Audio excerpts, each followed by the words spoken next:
Bienvenidos a nuestro estudio sobre la tipología de Cristo en el Antiguo Testamento. Hoy continuamos con la segunda clase. Recuerden que la semana pasada fue Adán, tipo de Cristo, como el que habría de venir. Hoy vamos a ver a Noé, tipo de Cristo, mi Salvador. Tenemos objetivos o deseos para alcanzar al aprender esta clase, y ellos son: comprender que Noé fue usado por Dios para anunciar una gran salvación. Asumir una actitud acorde a la gran salvación que Cristo nos ha otorgado. Y aplicar a la vida diaria la conducta obediente que Noé demostró ante Dios. Estos son los deseos que esta clase tiene de ayudarnos a cada uno de nosotros. El texto lo encontramos en Mateo 24:37, donde dice: mas como en los días de Noé, así será la venida del Hijo del Hombre. En nuestra introducción vamos a decir cómo la enseñanza de la palabra de Dios incluye la advertencia sobre los justos juicios de Dios. Es una información que tenemos que mantener presente los creyentes. Dios reacciona con justicia ante el pecado. Dios nos ama. Prueba de esto es Jesucristo, nuestro Salvador, donde el pecador arrepentido hemos encontrado perdón. Su naturaleza es santa y su absoluta justicia no consiente el pecado sin derramar juicio sobre los que practican el pecado. El testimonio de Noé nos ilustra cómo el mundo entero cayó bajo la absoluta justicia de Dios debido a lo que ellos estaban haciendo. Esta lección nos va a ayudar a ver la vida de fe de Noé para compararla con la vida y sacrificio de Cristo, de cómo los obedientes obtuvieron el beneficio de entrar en el arca. Y esto es paralelo con el que obtenemos los que hemos acudido a Cristo como nuestro Salvador. Nuestro primer punto dice: el pecado de los hombres hace reaccionar la ira de Dios. Dios mira con dolor el corazón pecaminoso de los malvados. Vamos a ir a Génesis 6, a partir del verso 5, va a ser nuestro fondo bíblico. Dice: y vio Jehová que la maldad de los hombres era mucha en la tierra, y que todo designio de los pensamientos del corazón de ellos era de continuo solamente en el mal. Y se arrepintió Jehová de haber hecho hombre en la tierra, y le dolió en su corazón. El contexto del trato de Dios con la generación prediluviana, o sea, antes del diluvio, enseña que el pecado del hombre trae dolor al corazón de Dios. Veamos. En el verso 5, que cuando empezamos a leer, vimos cómo Dios vio. Así que los ojos de Dios escudriñan al ser humano, nos ve a cada uno de nosotros. Esto es fruto de la omnisciencia de Dios. Proverbios 15:3 nos lo dice así: los ojos de Jehová están en todo lugar, mirando a los malos y a los buenos. Saben que así fue como mi mamá nos educó. Cada vez que pedíamos un permiso, esta era su advertencia: yo no puedo estar en todo lugar, pero hay uno que todo lo ve. Y hasta el día de hoy lo he podido mantener vigente en mi mente. El ser humano no puede evitar que todo lo que hace está expuesto ante Dios. Todo lo que nosotros hacemos va a estar expuesto porque Él todo lo conoce, todo lo ve y todo lo sabe. Esto debe de causar en nosotros una conducta responsable ante el Señor. No de hacerlo de Adán y Eva, que se escondieron, sino al contrario, saber que no vamos a poder lograr esto y por tanto tener esa conducta responsable de lo que sabemos de la palabra de Dios para practicarlo cuando nos ven y cuando no nos ven. En los días de Noé, la humanidad, dice, se había desenfrenado. El pecado es como una enfermedad mortal que infecta al hombre. Esto es fácil de entender porque estamos viviendo un periodo de tiempo donde vemos el contagio que trae un virus. Era tal que todo designio de los pensamientos del corazón de ellos era de continuo mal. A ese nivel de gravedad era el pecado. No había espacio, dice, para pensamientos buenos. Por tanto, ninguna conducta lo era. Porque antes que la conducta se tuerza hacia el mal, la mente lo va a hacer primero. Esta multiplicación de maldad es una señal de los días de la segunda venida de Cristo, y eso lo pueden leer en Mateo 24:12. Hay una recomendación para el creyente de hoy en Filipenses 4:8, en base a lo que esa generación hizo de tener sus pensamientos dañados. Así que nosotros, como aprendemos de la palabra, vea lo que nos dice Filipenses. Hermanos, todo lo que es verdadero, todo lo honesto, todo lo justo, todo lo puro, todo lo amable, todo lo que es de buen nombre, si hay virtud alguna, si hay algo digno de alabanza, dice, esto es lo que debemos de pensar. Es una disciplina a seguir. En el verso 6 leímos cómo dice que el Señor se arrepintió. El sentido de este verso es que podamos ver el disgusto que produjo en el corazón de Dios el desenfreno en que se encontraba aquellas personas. Lucas 19:41 nos registra cuando Jesús llegó a Jerusalén y dice cómo él lloró sobre esta ciudad al ver su condición espiritual, enseñándonos cómo el corazón de Dios se aflige por el pecado de su pueblo. Cuando nuestro corazón está conectado con el del Señor, nos va a pasar muy parecido. Vamos a sentir dolor al ver a otro hundido en el pecado. Y esto también, cuando vemos la humanidad perder el temor a Dios, también eso nos va a doler. Punto B.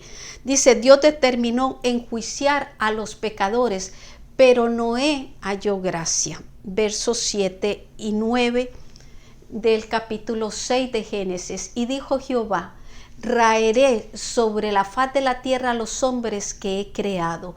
Y hace la lista desde dónde va a comenzar. Pues me arrepiento, dice, de haberlos hecho. Pero Noé halló gracia ante los ojos de Jehová.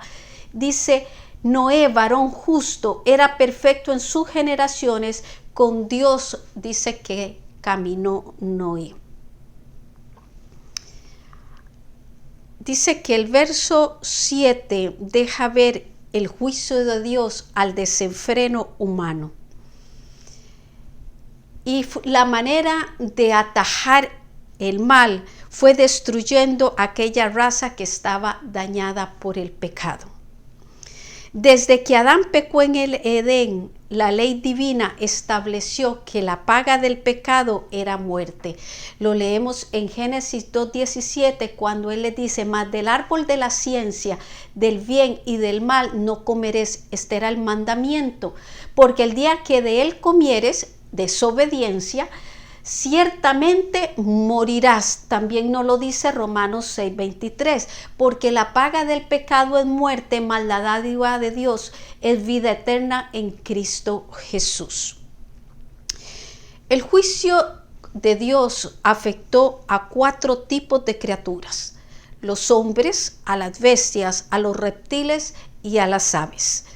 Los creyentes, ahora nosotros, somos salvos por gracia. Efesios 2:8, porque por gracia sois salvos por medio de la fe, y esto no de vosotros, pues es don de Dios, cuando Él fue el que murió por nuestros pecados.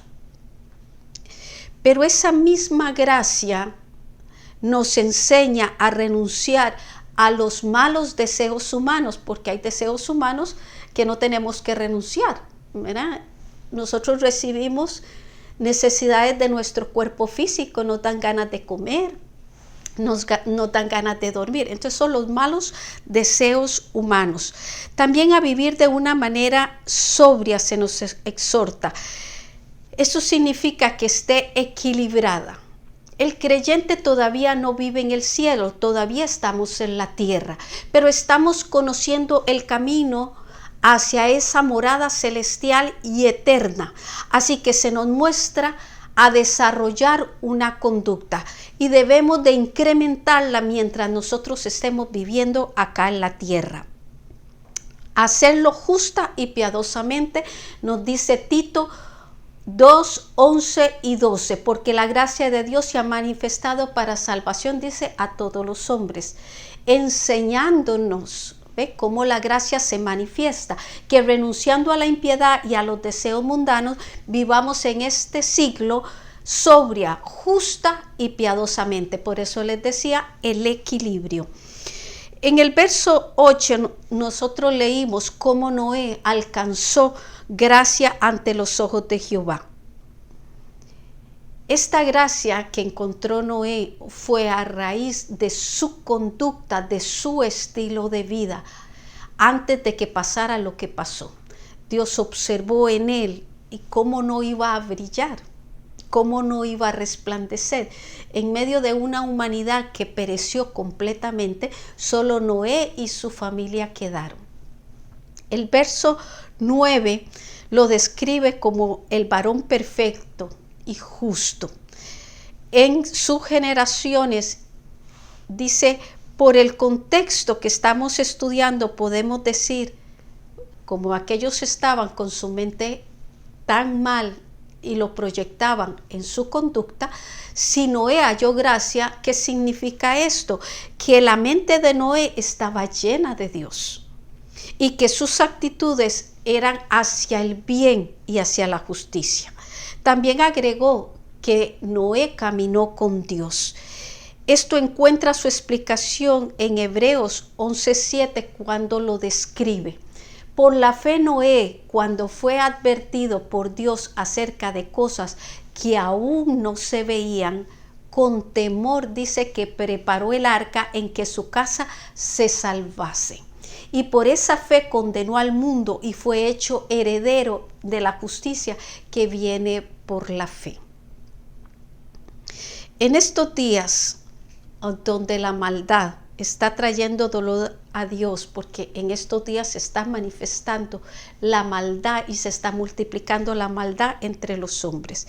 Dice que los creyentes debemos estar persuadidos de que la santidad conviene a la casa de Dios. Y cuando me refiero a la casa de Dios, es a los que se congregan, es a la iglesia, pero yo soy casa de Dios. O sea, cada creyente debe de estar persuadido, porque esto nos lo dice el Salmo 93:5. Tus testimonios son muy firmes, tu palabra nos enseña y no se va a mover. La santidad conviene a tu casa, oh Jehová, y lo agrega por los siglos y para siempre. No es para una temporada, ni para una etapa, ni para una generación. Es por todos los tiempos. Y Dios se agrada del que le teme y hace justicia. Hechos 10:35. Para poder lograrlo es necesario caminar con Dios como lo hizo Noé. Y yo agrego, y no pretender que Dios camine con nosotros, porque a veces como que se turba un poquito y la gente piensa que Dios debe de seguir a donde ellos quieren llegar. Y no es así, hermanos. Nosotros debemos de saber caminar el camino que Dios trazó para nuestras vidas. Punto número 2. Dios provee un medio de salvación para aquellos que le obedecen. El arca fue el instrumento de salvación en medio de aquel juicio. El verso 6, 13 y 14, vamos a leerlo primero, donde dijo pues Dios a Noé, he decidido, le da a conocer su decisión, el fin de todo ser. ¿Por qué? Porque la tierra está llena de violencia a causa de ellos.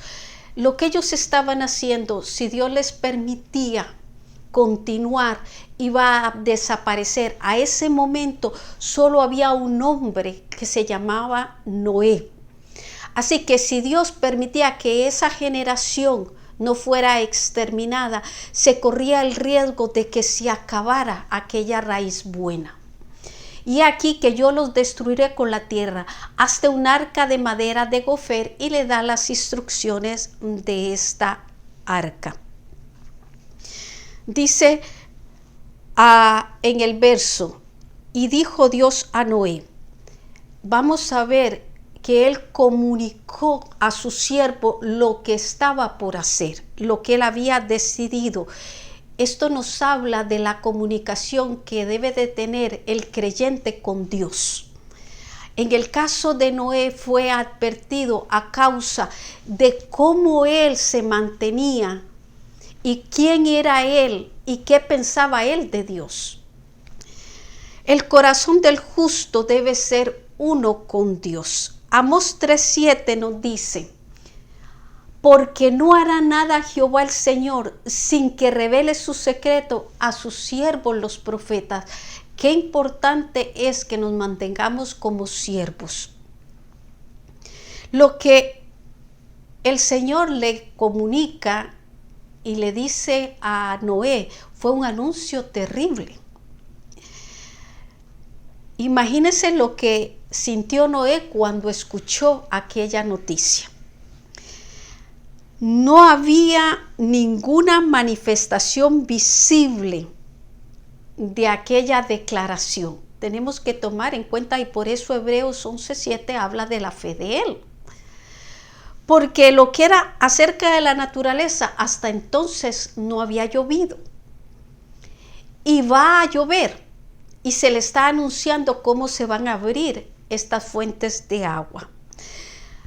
Acerca del modo de vivir y de lo que había pasado, ellos no tenían referencia como para decir, oh sí, eso ocurría de esta manera. Así que ni la experiencia ni la naturaleza ayudaba a poder hablar de aquella palabra que Dios le daba para predicarla. Primero para que él la creyera y luego para que él la comunicara. Él tenía que creerla para poderla decir. La opinión pública se burlaría de semejante anuncio por lo que les acabo de decir. Nunca había llovido, pero tampoco había acontecido alguna cosa que les refiriera a ellos que esto podía ser posible. Sin embargo, por fe Noé le creyó a Dios, que fue el verso que leímos en Hebreos 11:7. Él empezó a preparar el medio que Dios tenía para salvarlo a él y a su familia. Esto es significativo, porque recuerda que estamos viendo a Noé tipo de Cristo, mi Salvador. Cuando yo conozco al Señor y cuando yo recibo mi salvación, yo debo de aprender a preparar el camino para que también mi familia llegue a conocerlo. Y esto era lo que estaba haciendo Noé, preparando aquel arca. Era incomprensible en el momento. Cuando nosotros nos hemos arrepentido y ha cambiado el curso de nuestra historia, porque lo que antes éramos a lo que nos convertimos, empiezan a haber cambios de decisiones, de conductas y de creencias, y a veces esto nos hace chocar un poco con los que nos conocían anteriormente y entrar en algunas controversias porque ya nosotros no participamos de algunas cosas. Así que esto va a provocar reacciones, pero si yo como Noé tengo la fe y he experimentado esa salvación, voy a seguir haciendo lo que hizo Noé. Dice, la tierra estaba llena de violencia. Y esta es una de las manifestaciones de cuando el hombre se aleja de Dios. También dice que mantener buenas relaciones interpersonales era fruto de una buena relación con Dios. O sea, si yo estoy bien con Dios, yo sé llevarme con las demás personas y sé entender. En cuanto dependa de nosotros, mantenemos la paz. Dios no solo le anunció a Noé el juicio que traería, sino que en el verso 14 le presenta el instrumento de salvación, que fue lo que leímos, el arca. Y él pide que la haga. El arca de madera en la cual Noé y su familia fueron salvos nos recuerda el madero en el cual Jesús hizo expiación por nuestros pecados. Primera de Pedro 2:24, quien llevó él mismo nuestros pecados en su cuerpo sobre el madero, para que nosotros, estando muertos a los pecados, vivamos a la justicia, y por cuya herida dice que fuimos nosotros sanados. Igual que la cruz, el arca fue hecha por manos humanas, pero la salvación que en estos dos escenarios se manifestó fue hecha por Dios, tanto con el arca como en la cruz. Las instrucciones de Dios a Noé, el tipo de madera, la colocación de los aposentos, el sello con la brea, lo que revelan es que aquel instrumento de salvación era eficaz en medio de aquel gran juicio. Asimismo, la obra de Jesucristo en la cruz es suficiente para todo aquel que en él crea.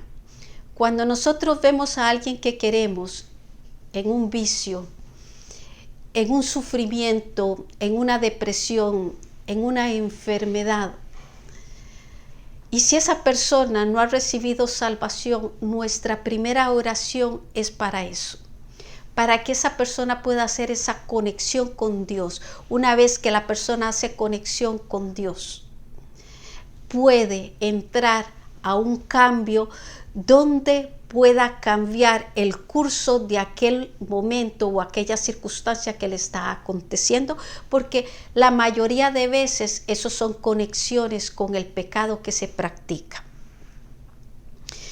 Dice al punto B, los que obedecieron y entraron en el arca fueron salvos. Versos 6, 17, 19. Y aquí que yo traigo un diluvio sobre la tierra. Palabras incomprensibles. Para destruir toda carne en que haya espíritu de vida debajo del cielo, todo lo que hay en la tierra va a morir. Por eso les decía, ni la circunstancia ni la naturaleza ayudaban a que esto, si no fuera por la confianza que Noé tenía en Dios, creyera.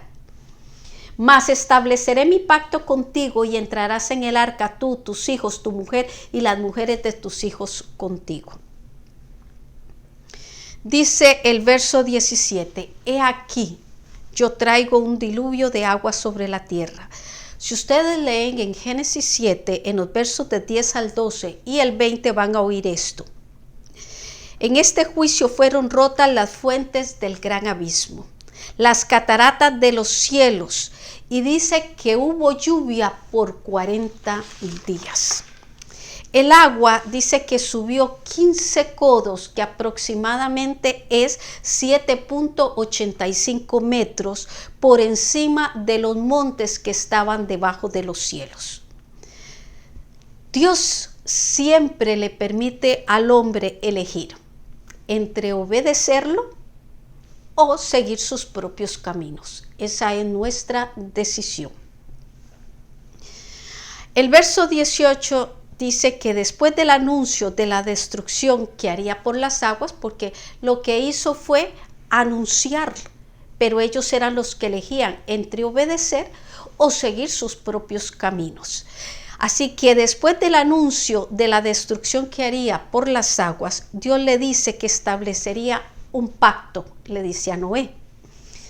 Esta palabra pacto aparece por primera vez en la Biblia en este verso y significa un acuerdo entre dos o más personas que obliga a ambas partes a cumplir una serie de condiciones.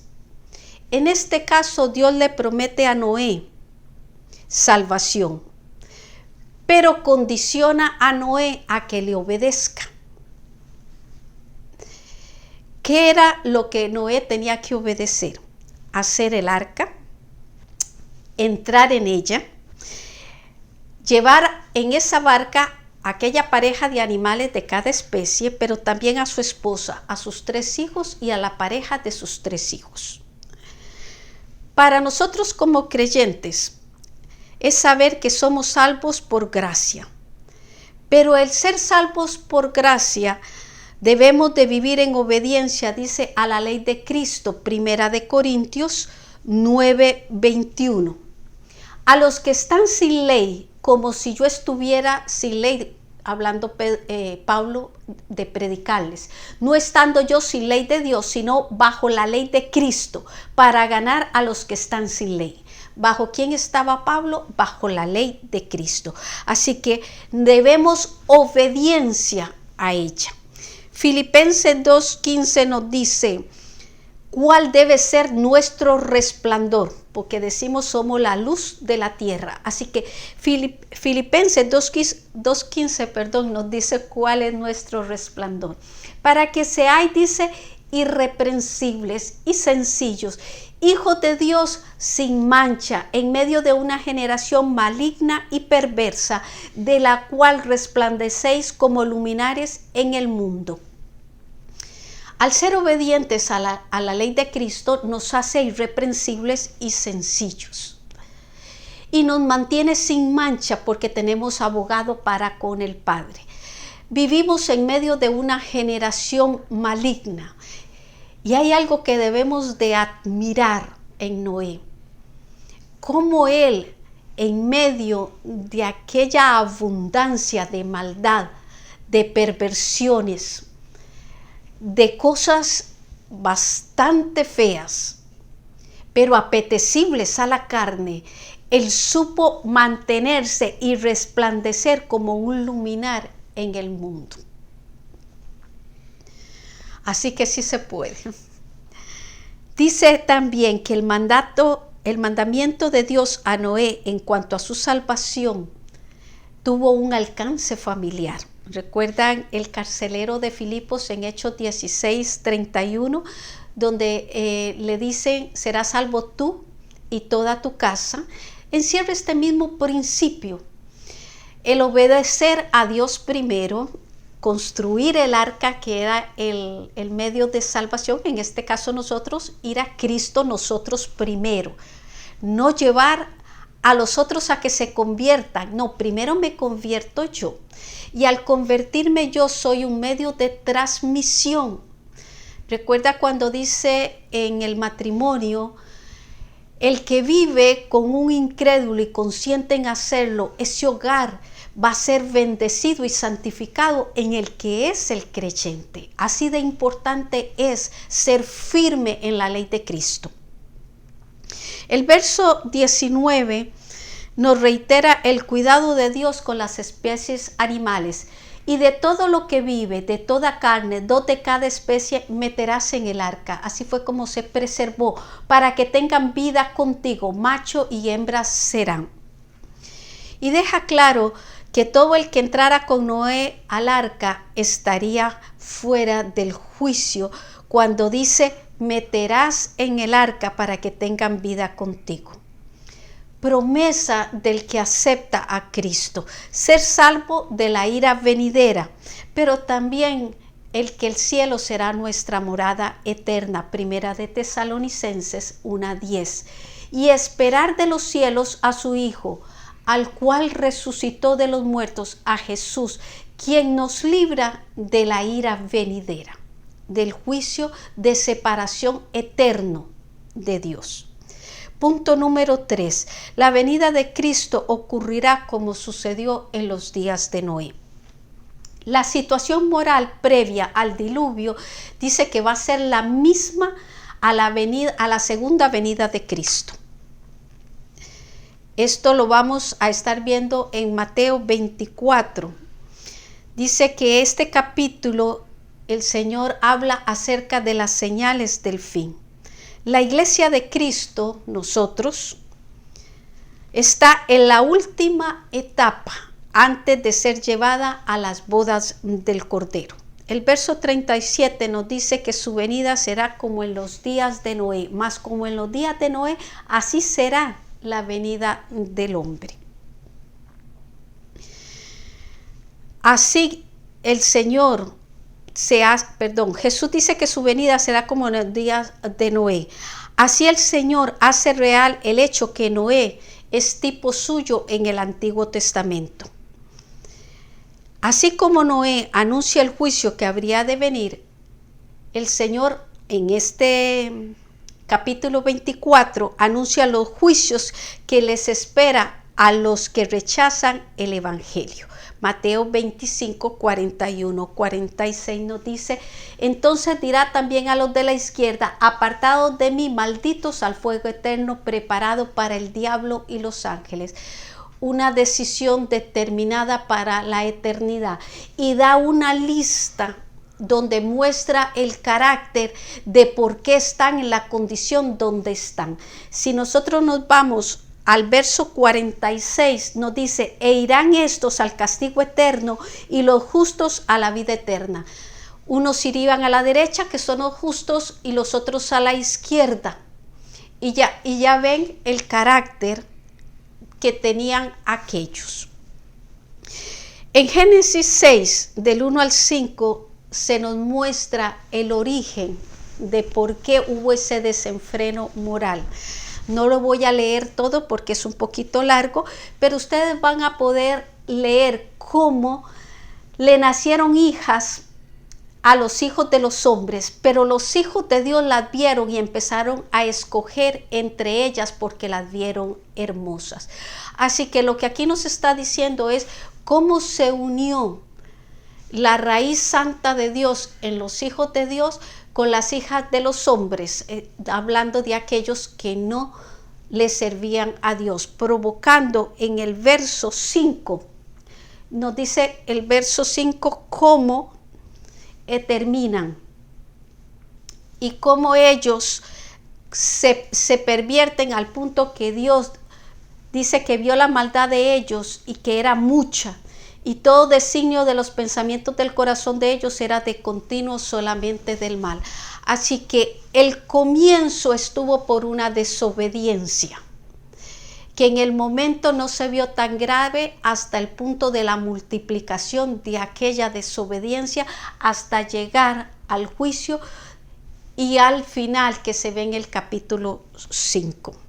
Jesús dice que así será la condición del mundo cuando Él se manifieste en su segunda venida. Recuerde que el Señor nos da la libertad de obedecer la ley de Cristo o seguir nuestros propios caminos. Esto tiene muchísimo que explicarse, pero le diré esto de una manera fácil. No interpretemos la palabra de Dios a nuestra manera. Esto nos protegerá muchísimo.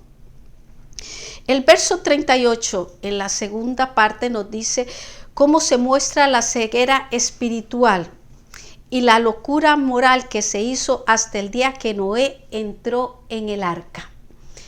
Dice, porque en los días antes del diluvio estaban comiendo, bebiendo, casándose y dándose en casamiento hasta el día en que Noé entró en el arca. Esto lo que está diciendo es, estaban viviendo una vida tan en la carne y tan en lo que era el placer de la carne, que lo que menos se ocupaban era de las cosas de Dios. Ni siquiera por aquel anuncio tan tremendo que estaba dando Noé. Esto habla de cómo el espíritu de ellos estaba tan ciego que no lograba percibirlo al punto. Este punto llegó por haber alimentado más la carne que el espíritu. Hasta ese día, la paciencia de Dios esperaba, dice, para dar tiempo al arrepentimiento. Primera de Pedro 3:20. Los que en otro tiempo desobedecieron, cuando una vez esperaba la paciencia de Dios en los días de Noé, mientras se preparaba el arca, en la cual pocas personas, es decir, 8, fueron salvadas por agua. Pero dice que el Señor tuvo paciencia. No fue en un día, no fue en un año, no fueron en 2 años. Pasó suficiente tiempo la predicación, el anuncio, el ver lo que Noé poco a poco iba formando. Era llamativo, tenía que llamar la atención, no era algo habitual. Y dice que la paciencia del Señor esperaba hasta el día que llegó para que Noé entrara. Dice, cuando Dios cerró la puerta, ya era demasiado tarde para el arrepentimiento y para la conversión de ellos. La relación del creyente con Dios debe de cuidarse. Para el que no está en la salvación, para el que todavía no ha recibido a Jesucristo como el dueño y Señor de sus vidas, dice que debemos de aceptarlo en el tiempo que se nos es anunciado. Ahora, para los que ya estamos adentro, debemos de aprender a estimar, a valorar y a cuidar esto. Porque por eso decía, estaban bebiendo, comiendo, en sus fiestas, en sus celebraciones, bastante lejos de una vida espiritual. La relación del creyente con Dios debe cuidarse porque la venida de Cristo ocurrirá. Y esta no tiene ni día ni hora. Primera Tesalonicenses 5:4 nos dice así: mas vosotros, hermanos, no estáis en tinieblas. Fíjese el punto. No debemos de turbarnos. Por eso hacía la salvedad de que si aquella persona que no ha recibido a Cristo, ante el anuncio de su sacrificio y de la oportunidad de ser salvos a través de él, debe de tomarse en cuenta para su vida.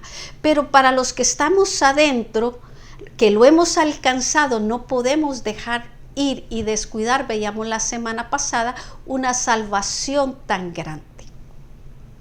Así que dice, no debemos estar en tinieblas, no debemos permitir lo que le ocurrió a aquella generación, enredarse en tal momento entre lo que ellos querían, decidieron, que no se dieron cuenta hasta el grado donde terminaron, para que aquel día os sorprenda como ladrón, porque el día viene que se va a cerrar la puerta. La venida de Cristo, dice el punto B, traerá juicio para los que no entienden la salvación. Mateo 24:39. Cristo compara la oscuridad espiritual de aquella generación perversa con las tinieblas que están en la mente de los incrédulos antes de su segunda venida. Dice el verso 39, y no entendieron hasta que vino el diluvio y se los llevó a todos, a todos. Esto es impresionante. Así será también la venida del Hijo del Hombre. Se les advirtió, se les predicó. No fue por falta del anuncio, no fue por falta de que se les buscara. Hubo oportunidad, como se nos da oportunidad hoy día. Hay palabra predicada donde quiera que la podamos encontrar. Tenemos acceso directo a la palabra de Dios. Tenemos iglesias por donde quiera. Porque 2 de Corintios 4:4 nos dice, el Dios de este siglo cegó el entendimiento de los incrédulos para que no les resplandezca la luz del evangelio de la gloria de Cristo, el cual es la imagen. Dice de los incrédulos. Y tendemos a pensar que es aquel que no ha recibido a Cristo. Incrédulo es aquella persona que descuida el estudio de la palabra de Dios. no solo la lectura, sino el estudio de la palabra de Dios. Porque podemos leerla. Dice que aún los demonios tiemblan ante ella y no por eso son salvos. Por eso habla de la palabra entender. Porque no es sencillamente que yo lea y que yo sepa que eso dice ahí.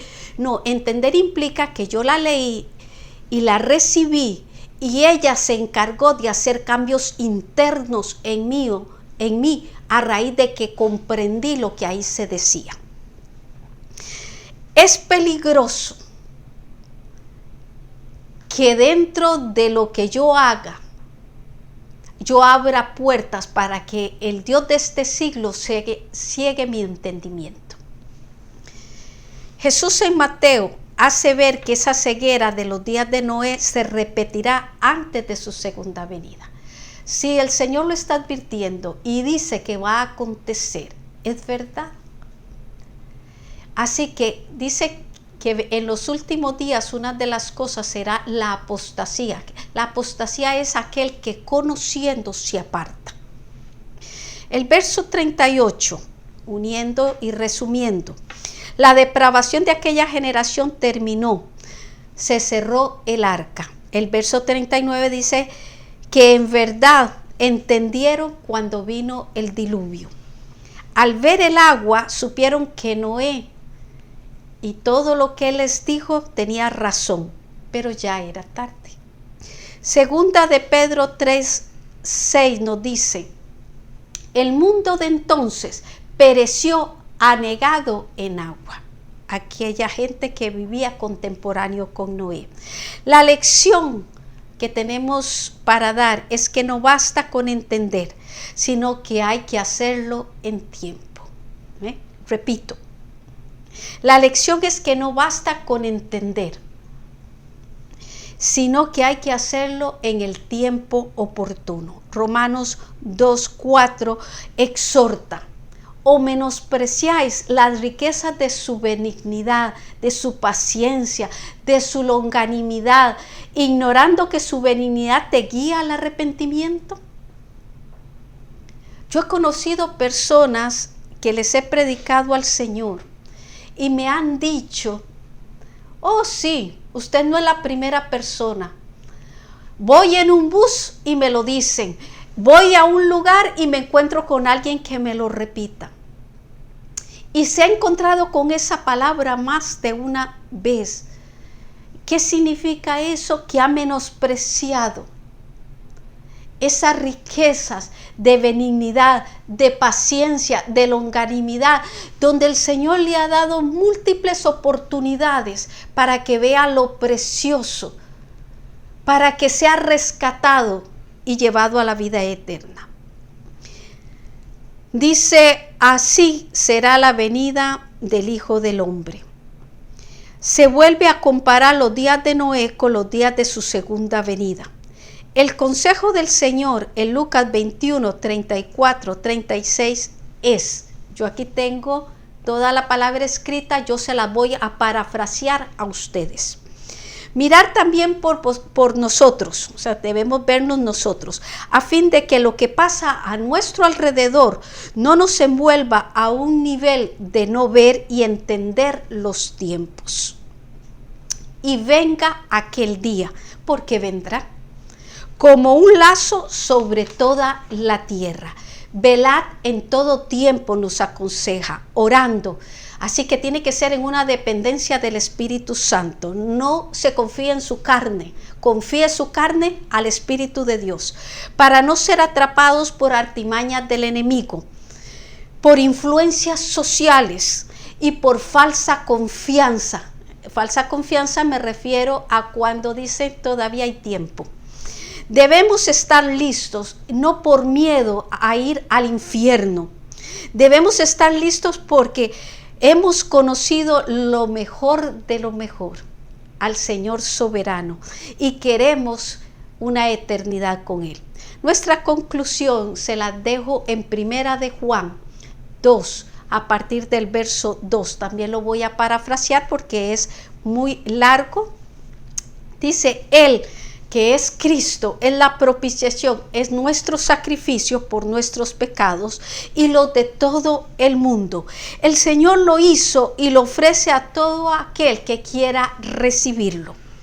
El verso 3, en esto sabemos que nosotros le conocemos si guardamos sus mandamientos. Recuerda donde dice, no todo el que me dice Señor, Señor, entrará en el reino de los cielos, sino aquel que hace la voluntad de mi Padre. Debe de haber evidencia en nosotros al recibir el sacrificio de Cristo. Esto es vivir la práctica del mandamiento, que la palabra se refleje en nosotros y en nuestros cambios de vida. El verso 4 dice, yo le conozco y no guarda sus mandamientos. Recuerda que dijimos que el Señor mira, observa y que somos expuestos ante Él. Aquí lo vuelve a decir. Yo le conozco y no guarda sus mandamientos, no guarda la palabra. Yo sí sé quién lo hace y yo sé quién no lo hace. Dice, le tilda de mentiroso si alguien quiere pretender que lo hace y no lo hace. Y dice, y la verdad no está en él, aunque aparente, si no es verdad, así es como el Señor lo ve. Mentiroso y la verdad no está en él. El verso 5 dice, el que guarda su palabra, el amor de Dios se ha perfeccionado. Por esto sabemos que estamos en él. En Lucas se nos advierte y nos dice, velad para no ser engañados. Este verso 5 nos añade guardar su palabra, comienza con conocerla. Y ella es el blanqueador de la oscuridad. Por eso es tan importante el estudio y mantener el estudio de la palabra. Porque es un estudio sistemático de un tema. Y esto es la base primordial del conocimiento. No es el mandamiento en sí, sino el amor hacia quien dio el mandamiento, lo que hace la diferencia. Por eso aquí dice que el amor es perfeccionado. Estuvo primero en Cristo. ¿En qué se mostró el amor de Dios? En que Él murió siendo nosotros aún pecadores. Esto es lo que queremos decir. No es coger la ley como lo que hicieron coger ellos por mandamiento, porque no se puede cumplir. Pero cuando yo tengo una relación con Él y yo lo conozco, voy desarrollando ese amor hacia Él. Por eso dice, se perfecciona, porque esa unión va a producir. ¿Y qué produce? Que yo también sienta lo que Él siente. El amor que Él siente por mí, luego yo la voy a sentir por otros. El verso 6, Él dice que permanece en Él. El que permanece en Él debe de andar como Él anduvo. No lo haremos por imitar una religión, por imitar lo que otro nos dice, sino que es algo real. Cuando Él está en nosotros, es una verdad. Así que de una u otra manera tendrá que manifestarse. Eso producirá en nuestra mente y nuestro corazón, afectando nuestra conducta. Esto explica cómo Noé, porque esto tiene que asombrarnos, admirarlo, de cómo Noé fue justo y perfecto en un alrededor totalmente perdido. Dio el mensaje porque él escuchó a Dios. Y además de haberlo escuchado, le creyó. Su vida concordaba con lo que decía. Así fue como logró preservar la vida humana y la vida animal. Hermanos, es tiempo de orar. Es tiempo de depender del Espíritu Santo. Es tiempo de cuidar lo precioso que hemos recibido, que es nuestra salvación. Nuestra próxima clase, porque continúa el estudio, es por 3 meses, va a ser Melquisedec, tipo de Cristo. Dice, mi sumo sacerdote. Bendiciones a todos.